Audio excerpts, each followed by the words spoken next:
Innal hamdalillah nahmaduhu wa nasta'inuhu wa nastaghfiruh wa na'udzu billahi min shururi anfusina wa min sayyiati a'malina. May yahdihillahu fala mudilla lahu wa may yudlil fala hadiya lahu. Asyhadu an la ilaha illallah wahdahu la syarika lah wa asyhadu anna Muhammadan abduhu wa rasuluh. Allahumma salli wa sallim wa barik ala Muhammadin wa ala alihi wa sahbihi ajmain. Ya ayyuhalladzina amanu taqullaha haqqa tuqatih wa la tamutunna illa wa antum muslimun. Ya ayyuhan nasu taqu rabbakumul ladzi khalaqakum min nafsin wahidah wa khalaqa minha zawjaha wa batha minhuma rijalan katsiran wa nisaa'a wattaqullaha alladzi tasaaluna bihi wal arham innallaha kana 'alaikum raqiba.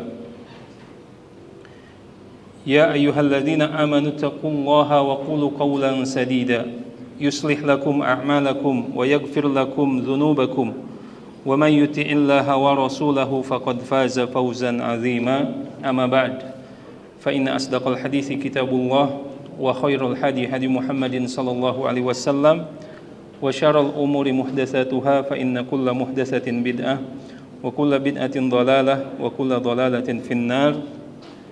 Kaum muslimin yang dirahmati Allah Subhanahu wa taala, setelah kita memuji Allah Subhanahu wa taala dengan nama-namanya yang indah dan sifat-sifatnya yang agung, kemudian kita sampaikan salawat kepada Nabi Muhammad sallallahu alaihi wasallam, maka marilah kita bersyukur kepada Allah Subhanahu wa taala atas segala limpahan kasih sayangnya kepada kita yang tidak pernah putus.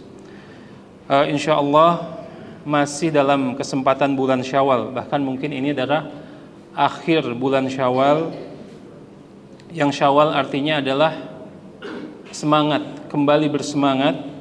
Maka mudah-mudahan kajian malam hari ini pun dalam rangka kita kembali bersemangat beribadah kepada Allah Subhanahu wa taala setelah Allah Subhanahu wa taala manjakan kita dengan kedatangan bulan Ramadan dan kita mengisinya dengan ibadah-ibadah yang banyak. Kemudian kita pun digembirakan oleh Allah Subhanahu wa taala dengan hari kemenangan. Maka pada malam hari ini mari kita kembali duduk bersimpuh di tempat yang mulia ini untuk melanjutkan kajian kita masih tentang ataupun masih yang berkaitan dengan penjelasan tentang rukun iman. Masih kitab yang sama, Syarah Ushulul Iman, yang ditulis oleh Fadilatul Syekh Muhammad bin Shalih Al-Utsaimin rahimahullah. Setelah beliau menjelaskan kepada kita tentang rukun Islam, ya. Rukun Islam sebagaimana tertera dalam hadis Jibril, hadis dari Umar bin Khattab, ya, yang diriwayatkan oleh Imam Muslim dan yang lainnya, yang disebutkan bahwa rukun Islam itu ada 5. Tentu saja adalah syahadat, kemudian salat, kemudian zakat, puasa, dan haji. Maka kita akan lanjut ke pembahasan inti dari kitab ini, yaitu tentang rukun iman. Rukun iman, arkanul iman, atau rukun-rukun iman. Jadi rukun ini sebenarnya bahasa Arab yang sudah dijadikan bahasa Indonesia. Kalau kita teliti, baca, dan fahami, banyak sekali kosakata dari bahasa Arab yang menjadi bahasa Indonesia, yang ini menunjukkan bahwa kejayaan Islam itu pernah ada di Nusantara, ya, bukan kejayaan Belanda. Kalau di sejarah disebutkan Belanda itu 360 tahun menjajah Indonesia, tetapi kenapa hidung orang Indonesia itu kebanyakan tidak mancung seperti orang-orang Belanda, yang harusnya 1 abad itu sudah berhasil menghasilkan keturunan-keturunan baru yang berhidung mancung. Seperti misalkan orang-orang Maroko, mereka kulitnya sekarang kulit Eropa. Karena kenapa? Dijajah oleh Perancis ataupun Itali, sehingga penduduk Maroko saat ini terlihat seperti orang-orang Eropa. Jadi saya agak sedikit meragukan bahwa Belanda ini menjajah kita 360 tahun. Dan sedikit sekali orang yang bisa berbicara bahasa Belanda, ya. Nah, oleh karena itu kaum muslimin yang dirahmati Allah Subhanahu wa taala, kita lanjutkan bahwa rukun iman, yaitu pondasi-pondasi keimanan. Pondasi-pondasi keimanan yang diajarkan oleh Rasulullah SAW kepada kita, yang disepakati oleh para ulama, yaitu ada 6, sebagaimana tertera di dalam hadis Jibril. Dan beliau Syekh rahimahullah berkata dalam kitabnya Ususul Aqidah Al-Islamiyah, asas-asas, asas itu dari asasun, kemudian jamaknya usus, ya. Asas pun bahasa Arab yang telah menjadi bahasa Indonesia. Dasar-dasar akidah Islam, ad-dinul islami kama sabaqa aqidatan wa syariatan. Agama Islam itu mengandung atau terdiri dari akidah dan syariat. Akidah adalah keyakinan, sedangkan syariat adalah ritual ibadah. Yang kita ketahui bahwa akidah Islamiyah itu satu, yang diajarkan oleh para nabi dari Nabi Adam sampai nabi terakhir Rasulullah Muhammad sallallahu alaihi wasallam, ataupun dari Rasul yang pertama Nuh alaihissalam sampai Rasul terakhir Rasulullah Muhammad sallallahu alaihi wasallam, akidahnya adalah satu, yaitu akidah Islamiyah yang berdiri di atas tauhid. Sedangkan syariat bisa berbeda-beda. Dahulu di zaman Yahudi, seseorang yang terkena najis mengenai bajunya, maka cara membersihkannya adalah bajunya dipotong, ya. Kemudian ketika wanita haid duduk di sebuah benda, maka benda itu menjadi najis.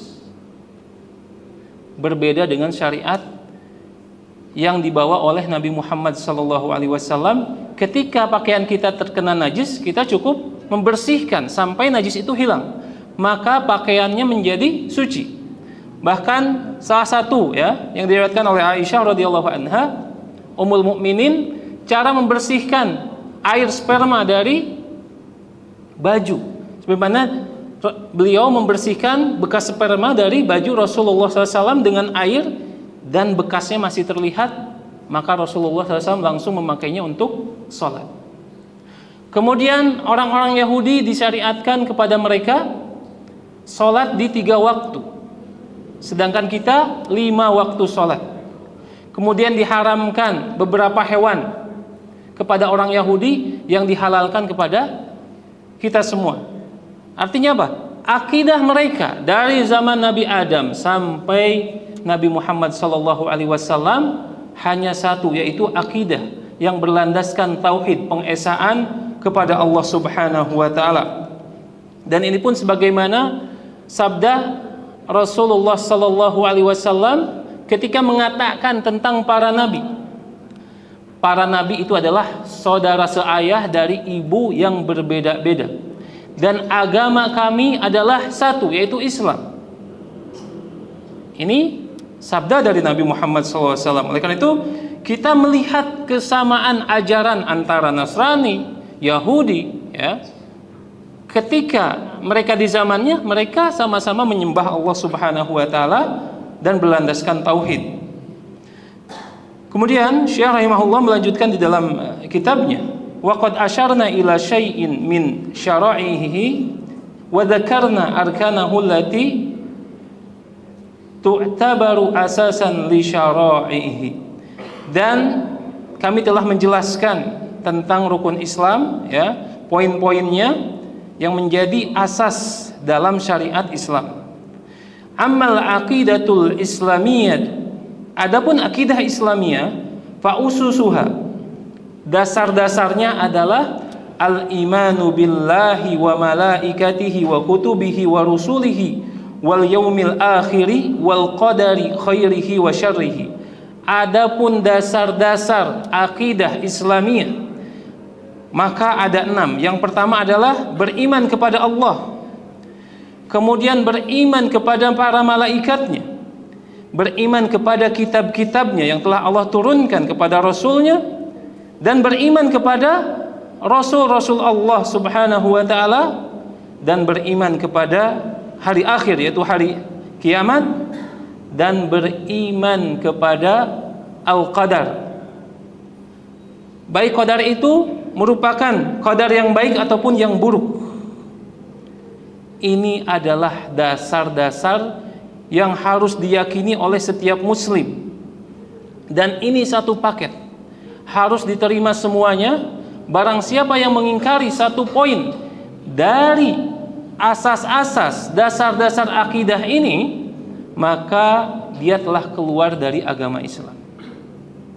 Seperti orang yang beriman bahwa Allah adalah sebagai Rabbul Alamin, mengakui bahwa kitabnya Al-Quran, mengakui bahwa Rasulullah Muhammad SAW adalah Nabi dan utusan Allah, tetapi tidak percaya akan hari kiamat, maka keimanannya tertolak.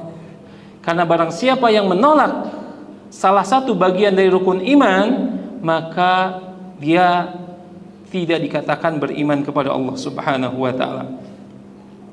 Wa qad dalla ala hadhil usus kitabullah wa sunnati Rasulillah sallallahu alaihi wasallam. Dan dasar-dasar keimanan ini telah dijelaskan, telah ditunjukkan dari dalil-dalil Al-Quran dan As-Sunnah. Fa fi kitabillahi ta'ala yaqulullah. Adapun dalil dari kitab, yaitu dari Al-Quran, maka dalam surah Al-Baqarah kita menyaksikan satu ayat, laisal birra an tuwallu wujuhakum qibalal masyriqi wal maghrib walakinnal birra man amana billahi wal yaumil akhir wal malaikati wal kitabi wan nabiyyin.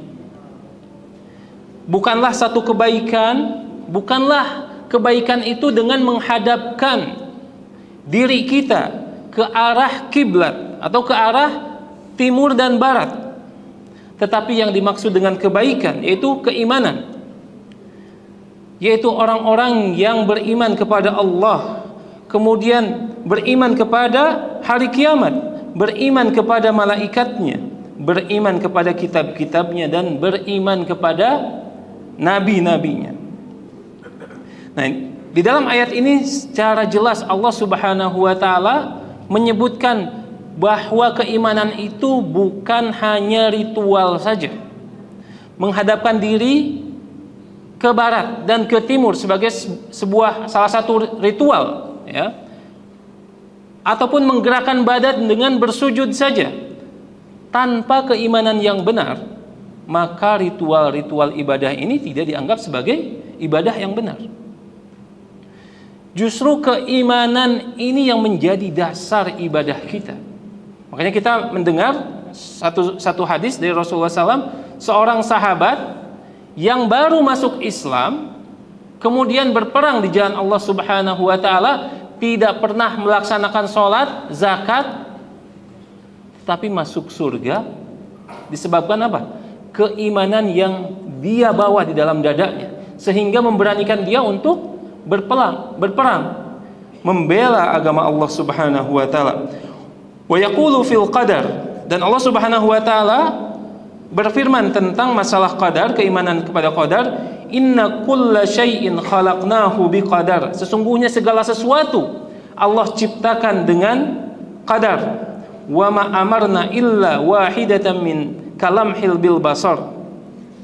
Dan tidaklah kami memerintahkan kecuali seperti mengedipkan sesuatu, mengedipkan mata. Jadi segala sesuatu yang terjadi, yang kita alami, itu adalah semuanya dengan ketentuan Allah Subhanahu wa ta'ala. Wa fi sunnati Rasulillah sallallahu alaihi wasallam yaqulu Nabi sallallahu alaihi wasallam mujiban li Jibril. Adapun dalil dari sunnah, yaitu adalah hadis Jibril ketika Jibril bertanya kepada Rasulullah SAW tentang makna iman.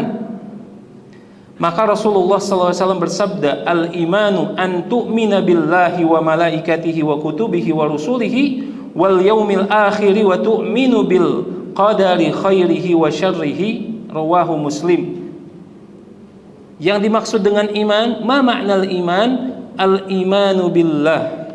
Engkau beriman kepada Allah dan beriman kepada para malaikatnya, kepada kitab-kitabnya, kepada rasul-rasulnya, dan kepada hari kiamat, dan engkau beriman terhadap ketetapan Allah Subhanahu wa ta'ala yang baik dan buruknya, sebagaimana diriwayatkan oleh Imam Muslim. Nah, ini yang menjadi dasar bagi kita mengapa kita harus mempelajari dan mendalami tentang makna keimanan yang diambil dari dalil-dalil yang sahih, Al-Quran tentu saja, dan sunnah-sunnah Nabi berupa hadis-hadis yang sahih.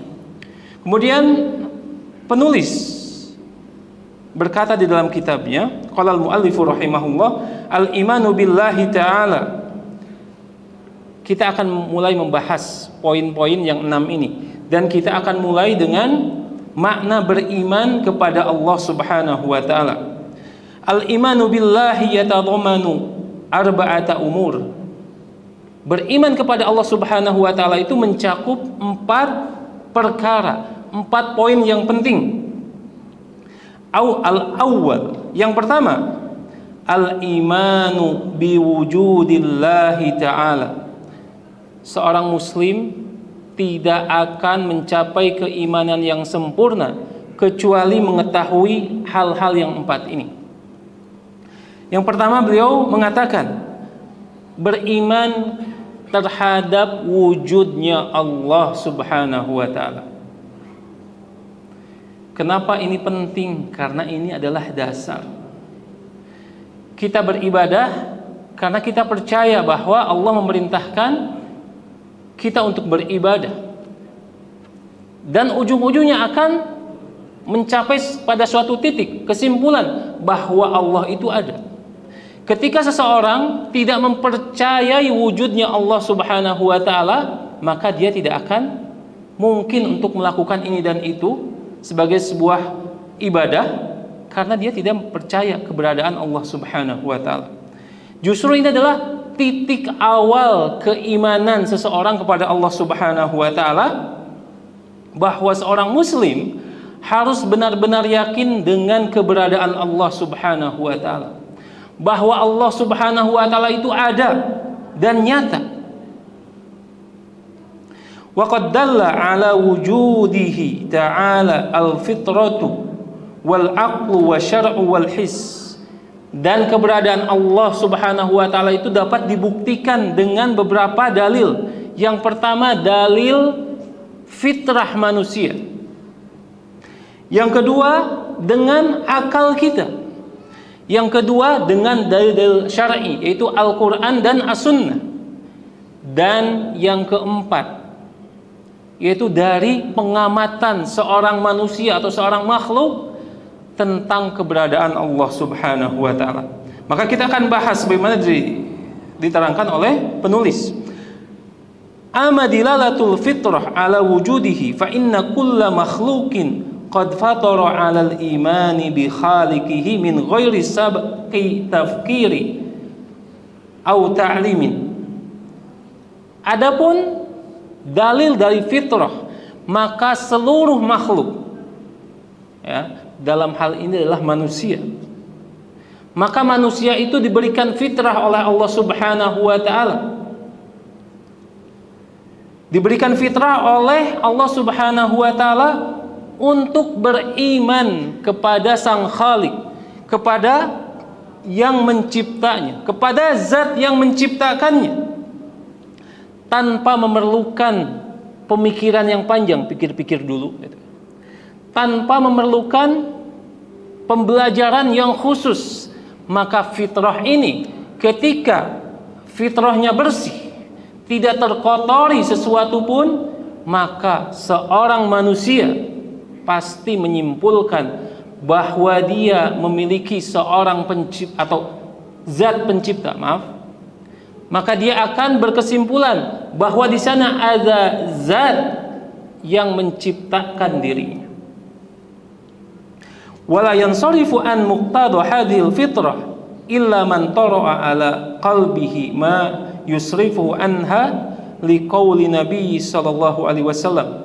Dan ketika fitrah seorang manusia bersih, maka dia tidak akan berpaling dari keimanan kepada Allah Subhanahu wa taala kecuali orang-orang yang fitrahnya terkotori oleh hal-hal yang baru. Dan ini sebagaimana disabdakan Rasulullah SAW dalam sebuah hadis riwayat Imam Al-Bukhari rahimahullah. Rasulullah SAW bersabda, "Ma min mauludin illa yuladu 'alal fitrah."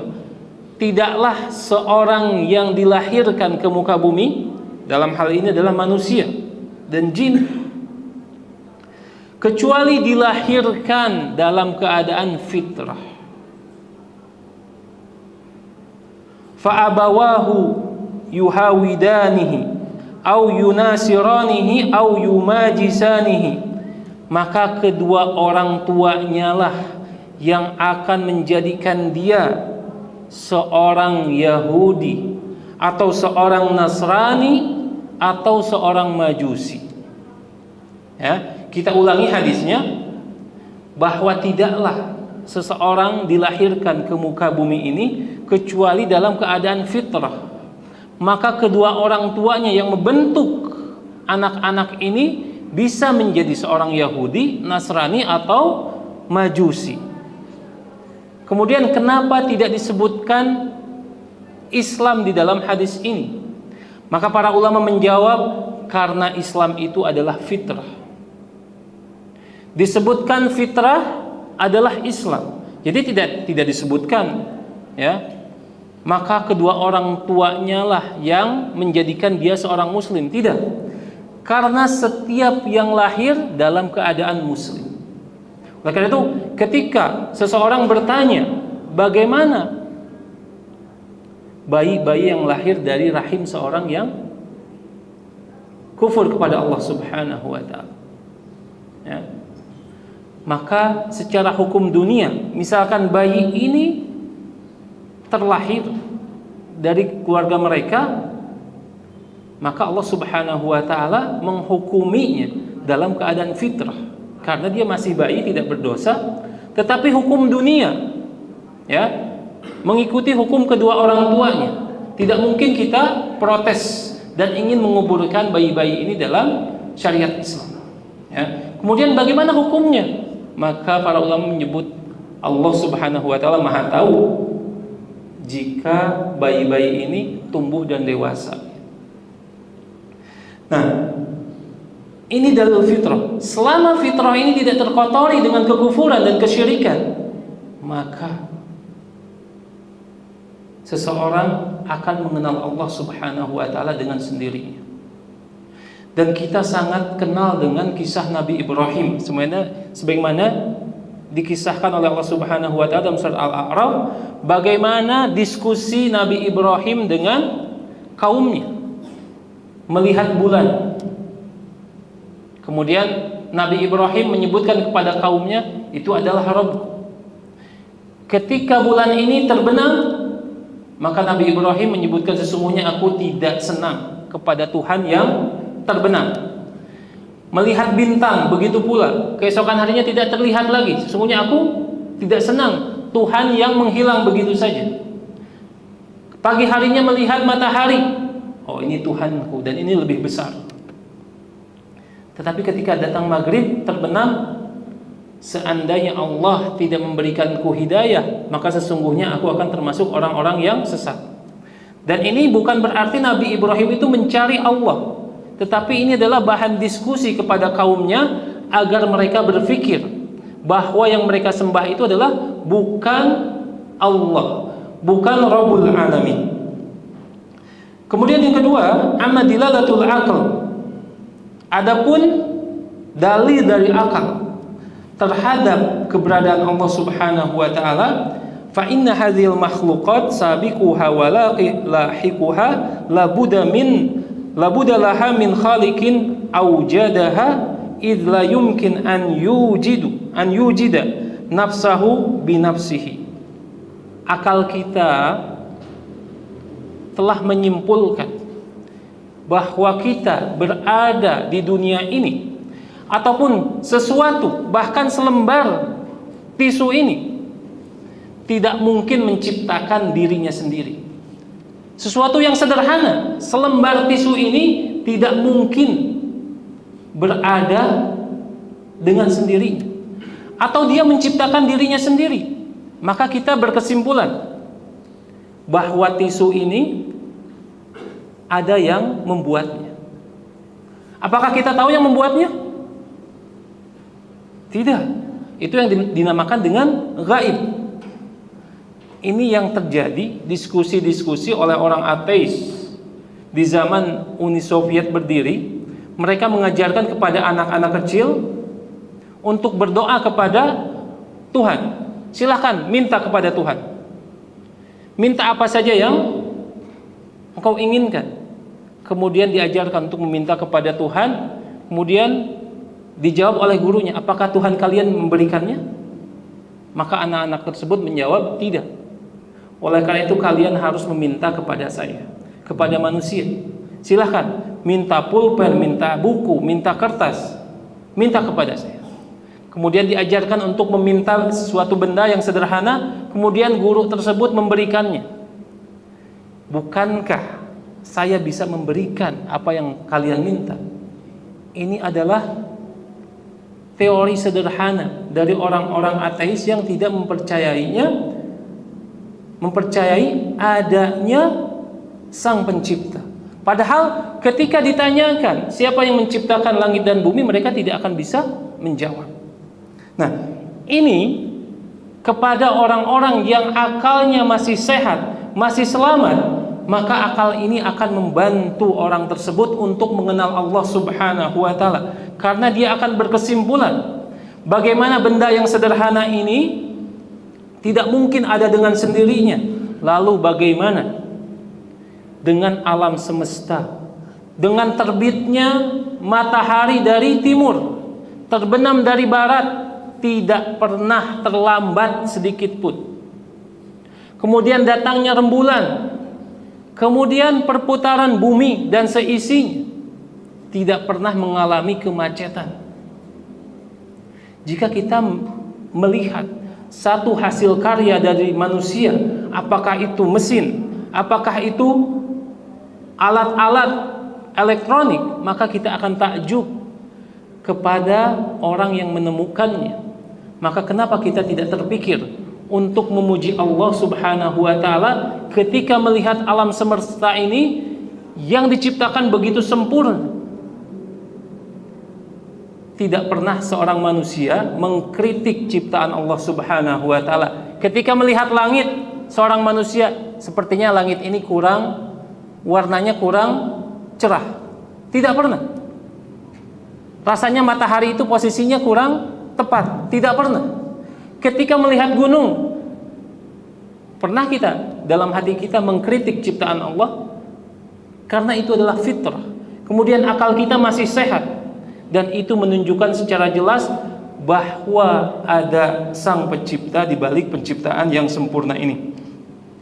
Kemudian beliau mengatakan, wala yumkin an yujadu sadfatan, dan ini yang harus digarisbawahi.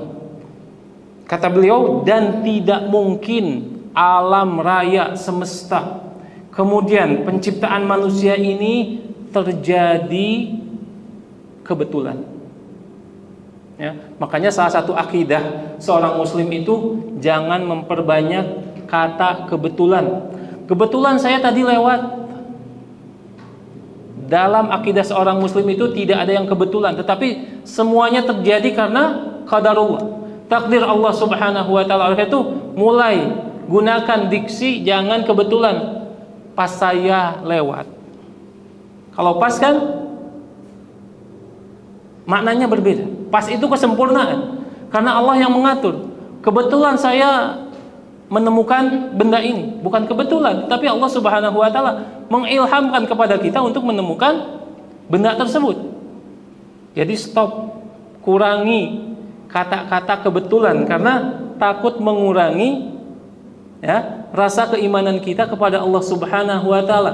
Kita meyakini bahwa sesuatu ya telah ditulis Allah Subhanahu wa taala di Lauhul Mahfuz. Seperti orang-orang ateis menyebutkan bahwa terjadinya alam raya ini karena apa? Big Bang. Ya, ledakan yang dahsyat. Kebayang nggak, Bapak dan Ibu rahimakumullah, di sebuah tempat TPU ya, tempat sampah,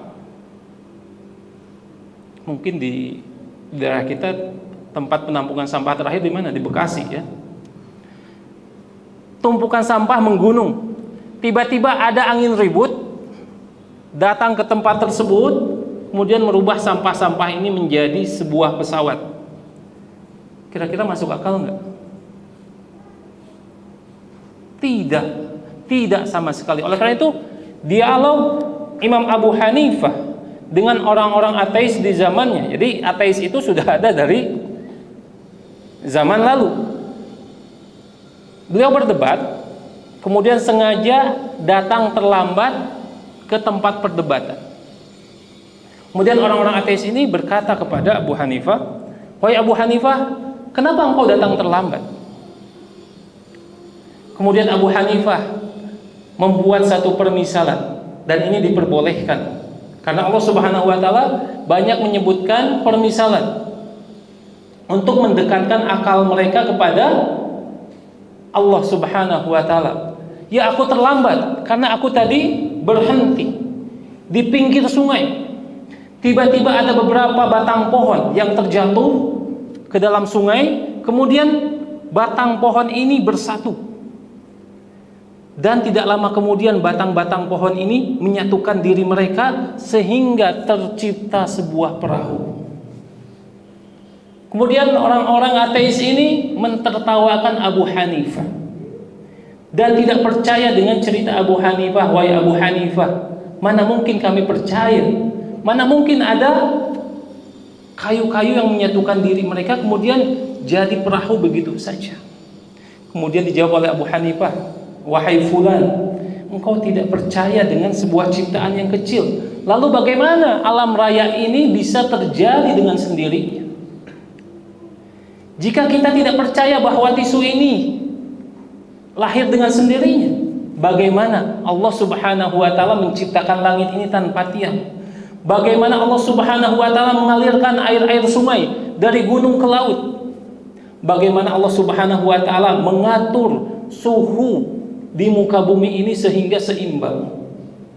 Nah, ini adalah dalil akal bagi orang-orang yang selamat akalnya. Maka secara otomatis dia akan menyimpulkan di sana ada ilah, zat yang menciptakan mereka, dan mereka akan tunduk kepada kekuasaan Allah Subhanahu wa taala. Kemudian penulis rahimahullah pun mengatakan,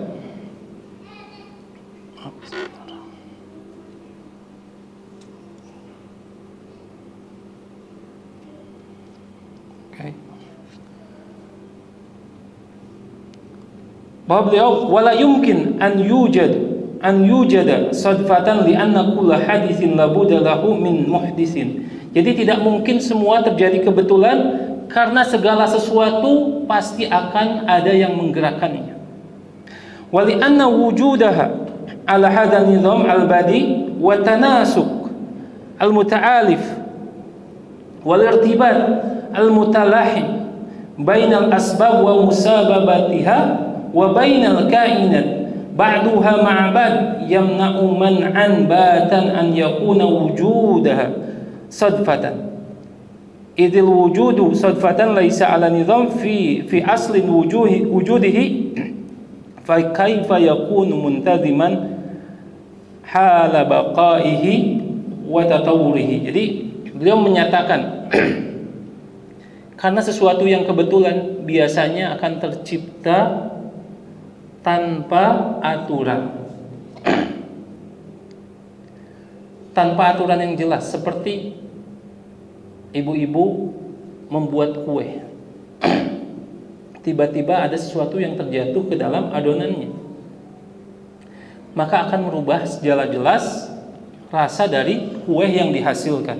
Begitu pula kalau ini semua kebetulan, maka tidak mungkin ada aturan yang jelas.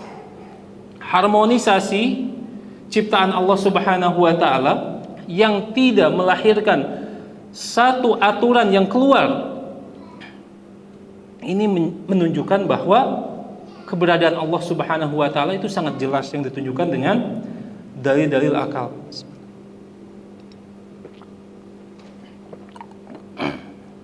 Kemudian mu'allif rahimahullah melanjutkan, wa qad dzakara Allah taala hadzal dalil al-aqli wal burhan al-qat'i fi surati Tur. Maka Allah Subhanahu wa taala telah menjelaskan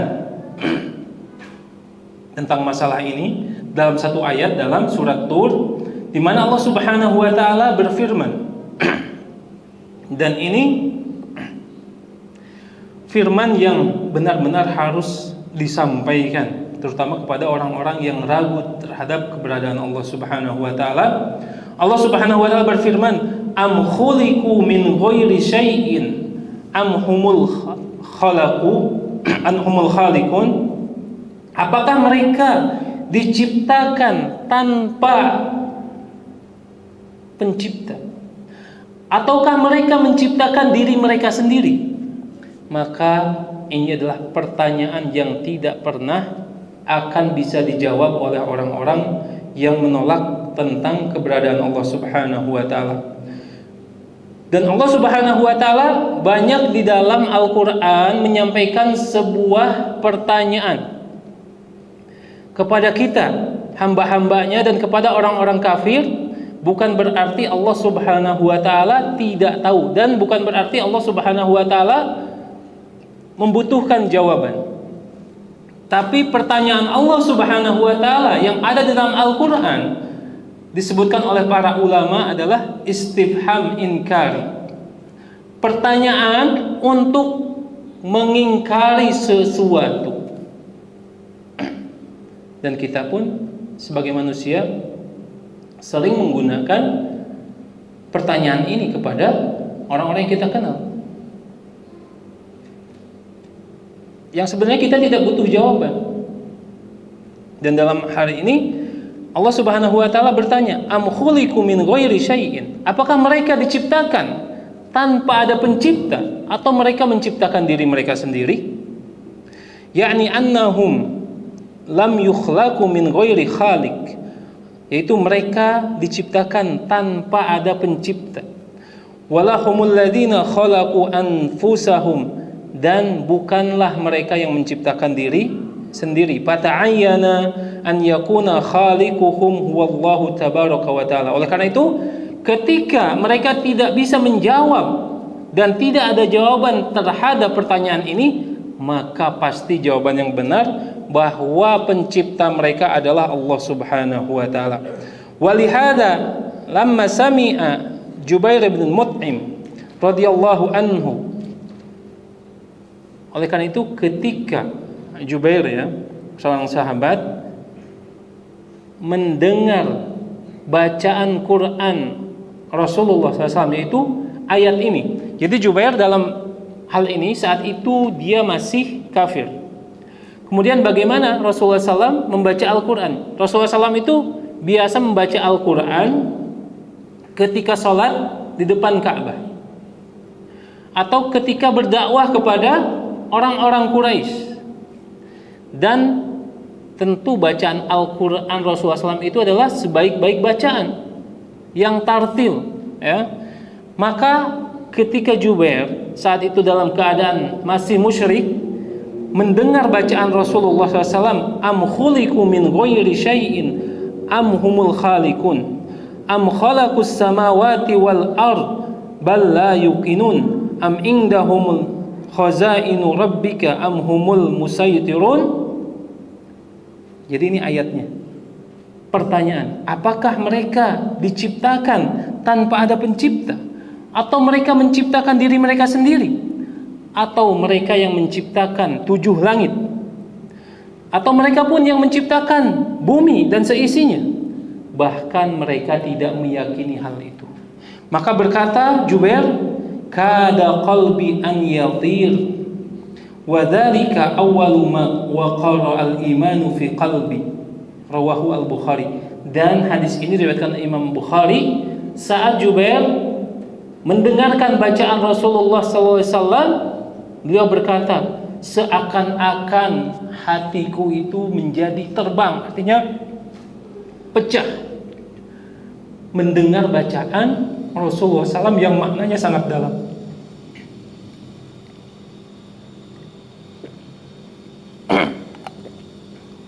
Karena kenapa? Tidak mungkin dia diciptakan tanpa pencipta. Oleh karena itu dia berkata, dan inilah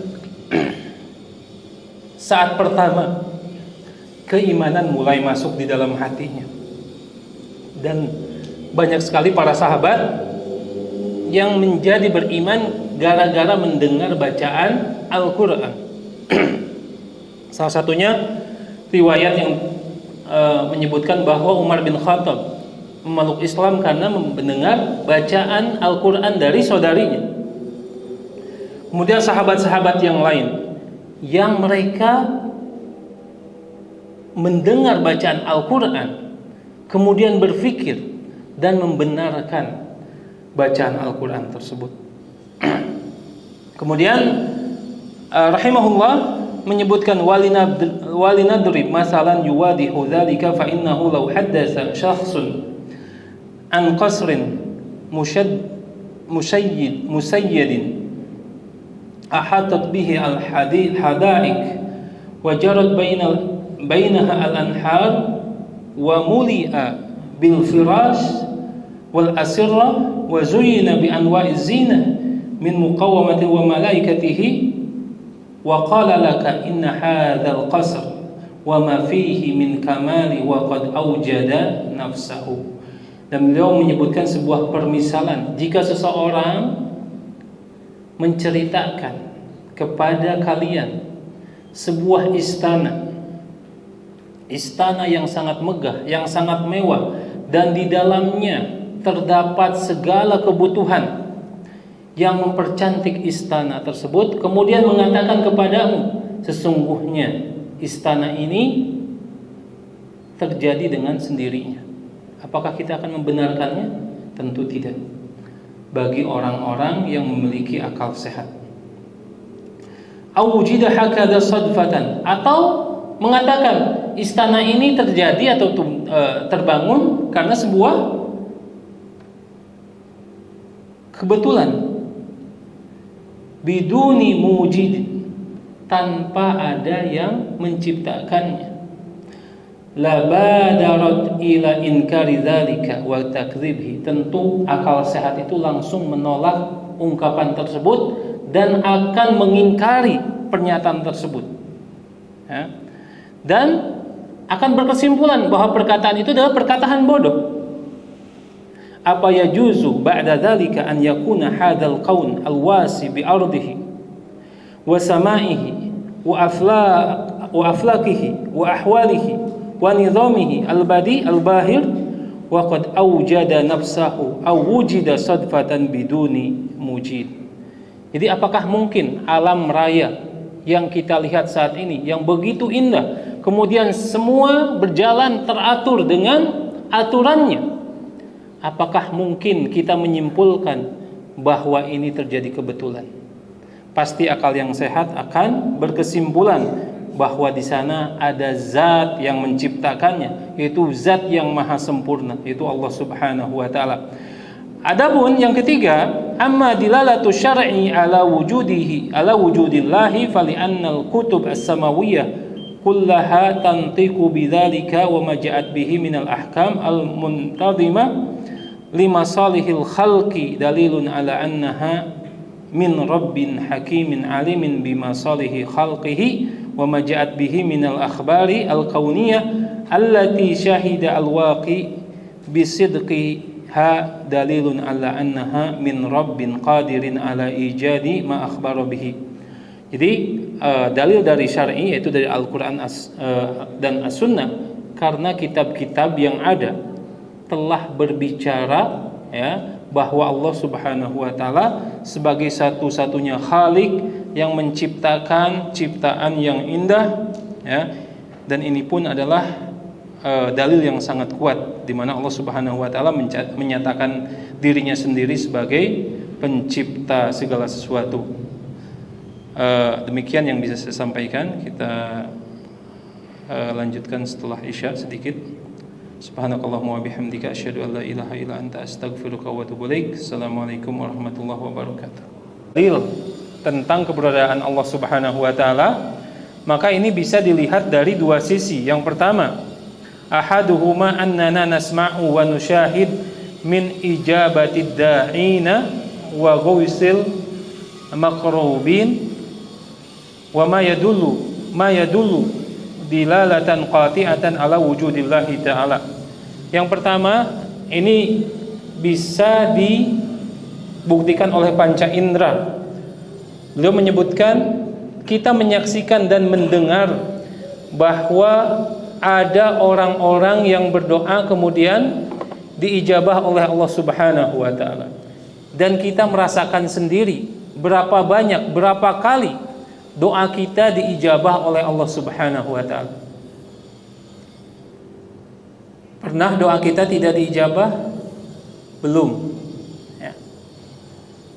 Tapi lebih sering doa kita diijabah oleh Allah Subhanahu wa taala. Bahkan belum terucap dengan lisan kita, baru keinginan dalam hati, Allah Subhanahu wa taala sudah mengijabah keinginan kita, dan kita sering sekali merasakan ini. Saya sering contohkan, berapa banyak istri yang menunggu suaminya pulang dari kantor, tiba-tiba sang istri ada keinginan dalam hati, pengen makan martabak. Tidak sempat terucap dalam bentuk doa, ya Allah pengen martabak, enggak. Hanya keinginan di dalam hati. Tapi tiba-tiba sang suami pulang, ketok pintu, assalamualaikum. Tiba-tiba suaminya datang dengan sebungkus martabak yang dia inginkan. Ini bagian doa yang diijabah, yang menunjukkan bahwa ijabah doa ini menunjukkan keberadaan Allah Subhanahu wa taala. Berapa kali doa-doa kita langsung diijabah oleh Allah Subhanahu wa taala, ini menunjukkan bahwa Allah benar-benar ada. Dan di sini rahimahullah menyebutkan beberapa dalil Al-Qur'an, wa nuhan idnada min qabl fastajabna lahu. Dan Nuh ketika dia berdoa, memanggil Allah dan berdoa, kemudian kami ijabah doanya. Doa-doa para nabi dikabulkan oleh Allah Subhanahu wa taala. Ini menunjukkan keberadaan Allah Subhanahu wa taala. Kemudian dalam sebuah hadis dari Anas bin Malik radhiyallahu anhu, bahwa seorang Arab Badui datang ketika Nabi sallallahu alaihi wasallam berkhutbah pada hari Jumat.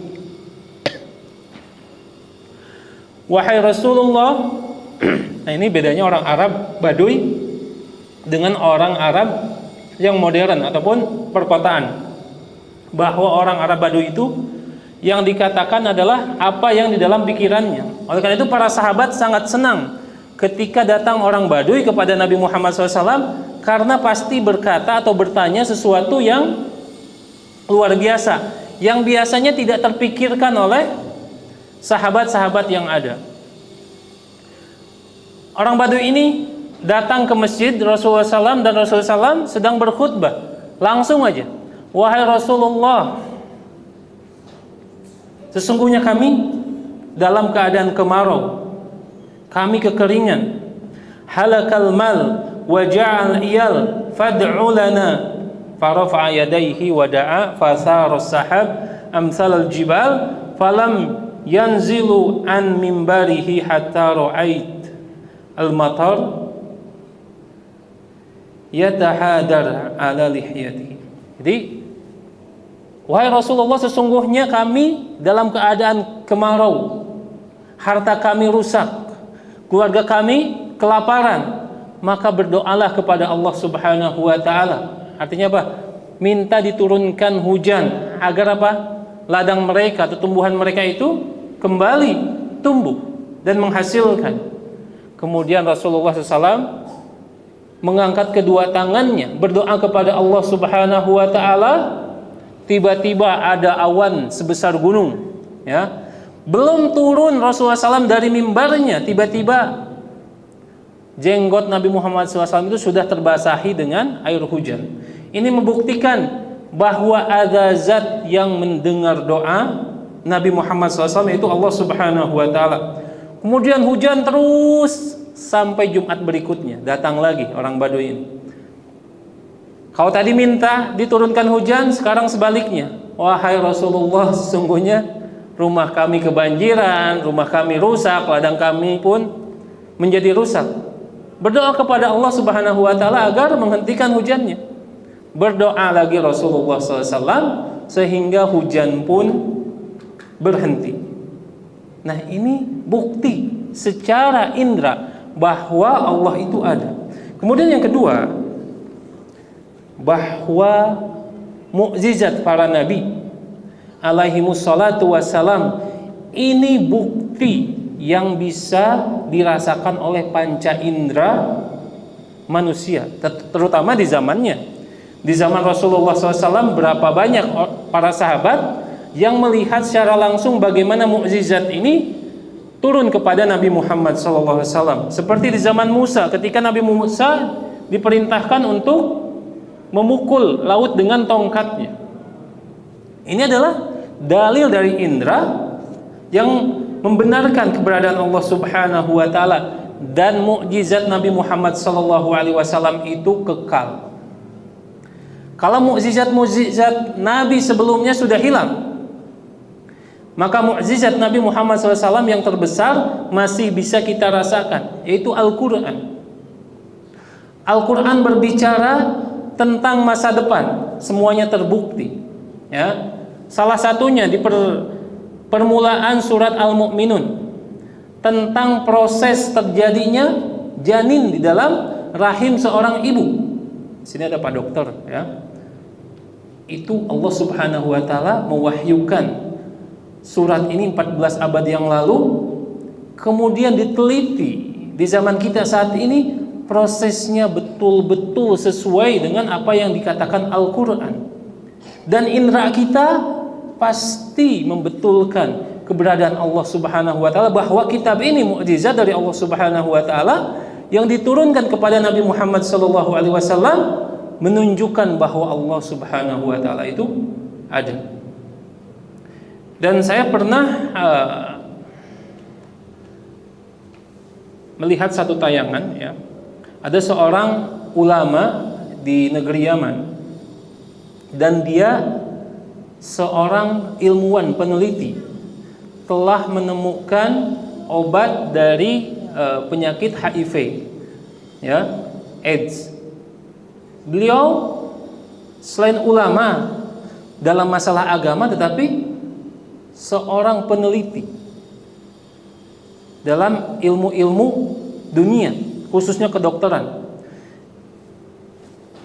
Membaca sebuah hadis, ya, yang diriwayatkan oleh Abdul Razak As-San'ani dan riwayat dari imam-imam yang lainnya, dan berkesimpulan hadis ini adalah hasan atau sahih, bahwa Rasulullah SAW ketika mengutus Ali radhiyallahu anhu dan Mu'adz bin Jabal, kemudian sahabat yang lain ke negeri Yaman, memerintahkan untuk datang ke sebuah tempat, dirikan masjid itu di kota tersebut, dan arahkan kiblatnya ke Gunung Din, ya, Jabal Din, memakai huruf Dod.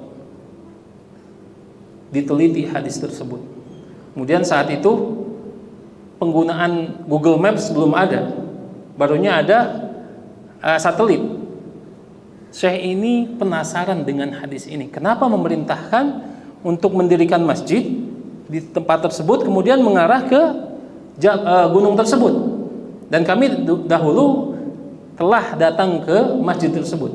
Kemudian Syekh ini menggunakan alat yang canggih di zamannya, menarik satu garis dari masjid tersebut ke puncak gunung tersebut. Dulu bukan Google Maps tapi Google Earth ya. Ditarik garis lurus terus. Tiba-tiba garis tersebut tepat lurus dengan bangunan Ka'bah. Ini dalil indra ya, yang bisa kita rasakan bahwa Rasulullah itu dibimbing oleh Allah Subhanahu wa taala dan sekaligus menunjukkan keberadaan Allah Subhanahu wa taala. Kemudian satu lagi ya, seorang sahabat yang bernama Badan. Badan ini adalah seorang utusan dari kerajaan Yaman, karena Yaman saat itu dikuasai oleh orang-orang Nasrani di zamannya, di zaman Rasulullah SAW. Diutus oleh Raja Yaman untuk meneliti keberadaan Nabi Muhammad SAW dan untuk membunuh Rasulullah SAW. Karena kenapa? Rasulullah SAW ini akan mengancam kekuasaan raja tersebut. Diutuslah Badan ini ke Madinah untuk membunuh Rasulullah SAW.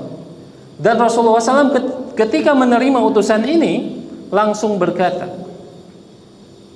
pulanglah kau ke negerimu, karena sesungguhnya rajamu telah mati. Maka Badan ini melihat perkataan Rasulullah SAW menjadi segan, kemudian pulang ke negeri Yaman dan mendapati bahwa sang raja memang telah mati, dikudeta oleh anaknya. Setelah itu dia masuk Islam ya, bersyahadat dan menjadi seorang bukan sahabat ya, mukhadram. Karena ketika bertemu dengan Nabi Muhammad SAW, dia belum menyatakan keislamannya. Nah, ini adalah bukti-bukti yang nyata yang bisa kita raih dengan indera kita bahwa benar-benar Allah itu ada. Nah, oleh karena itu kaum muslimin yang dirahmati Allah Subhanahu wa taala, Bapak Ibu yang dirahmati Allah Subhanahu wa taala, mengapa kita membahas tentang masalah ini?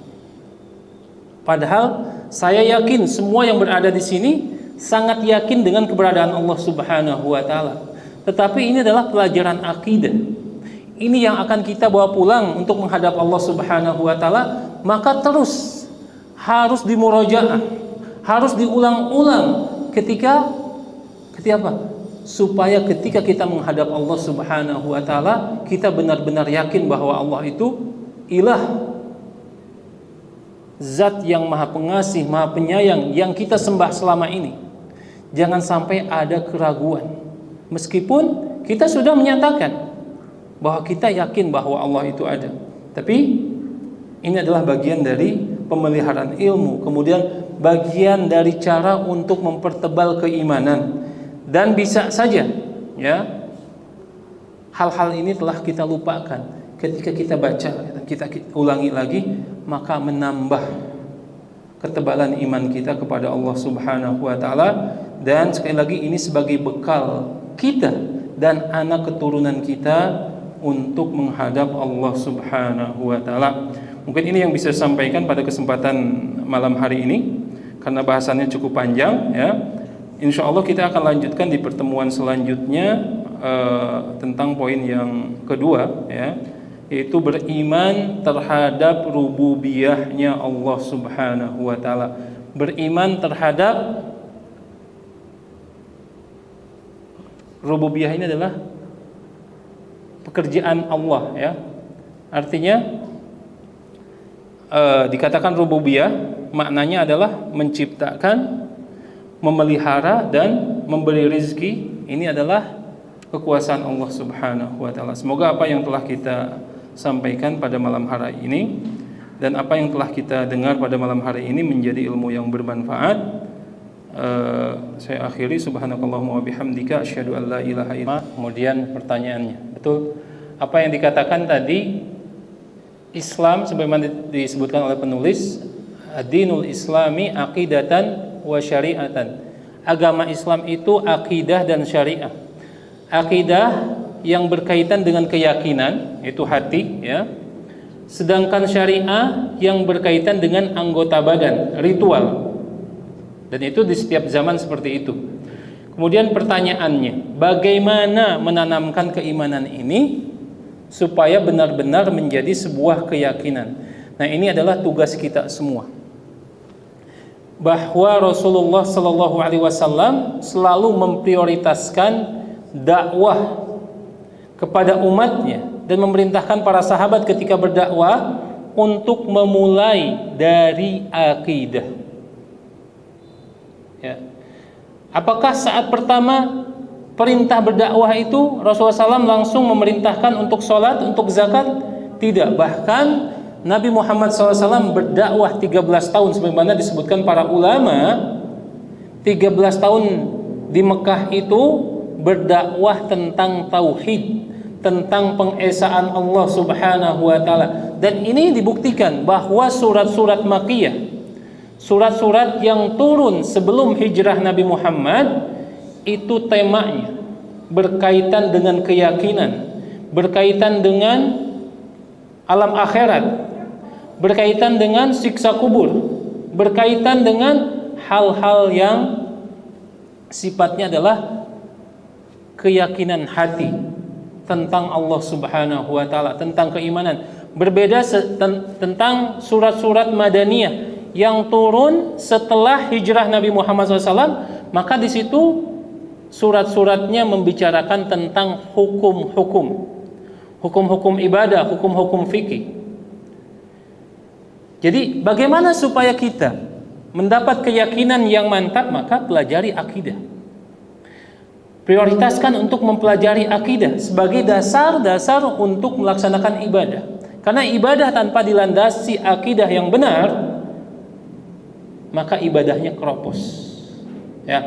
Dan ini sebagaimana sabda Nabi Muhammad SAW kepada Mu'adz bin Jabal dan Ali radhiyallahu anhu, innaka ta'ti qauman min ahli kitab. Sesungguhnya wahai Mu'adz, engkau akan mendatangi kaum ahlu kitab. Maka hendaknya pertama yang engkau dakwahkan kepada mereka yaitu tentang la ilaha illallah, tentang bahwa Allah itu esa, tidak ada zat yang berhak disembah kecuali Allah. Jika mereka menerima hal tersebut, maka terangkanlah kepada mereka bahwa sesungguhnya Allah Subhanahu wa taala memerintahkan salat 5 waktu sehari semalam. Setelah itu terangkan zakat dan yang lainnya. Nah, ini prioritas dakwah para nabi yang mungkin saat ini prioritas ini mulai mengendor, bahwa kita langsung mempelajari fikih dan perbedaan antara mazhab, sedangkan dasar-dasar keimanan kita masih keropos. Maka terjadi ta'assub terhadap mazhab-mazhab. Kemudian tadi pengetahuan terhadap Allah berkurang, tidak sempurna. Tadi contohnya ketika seorang pekerja, apakah itu ASN atau pekerja swasta, ketika akidahnya benar, dia akan menganggap bahwa pekerjaan itu adalah ibadah, dan ibadah tidak boleh dicampuri dengan sesuatu yang haram. Maka tidak mungkin seorang yang berakidah lurus akan melakukan korupsi, karena akan membatalkan pahala ibadahnya. Dan itu tidak mungkin diraih kecuali dengan memperdalam masalah akidah, khususnya masalah akidah asma wa sifat. Bagaimana keyakinan kita terhadap nama-nama dan sifat-sifat Allah. Kita mengetahui bahwa Allah Subhanahu wa taala Sami'un Alimun. Allah itu Maha mendengar dan Maha melihat, tetapi kita masih bermaksiat.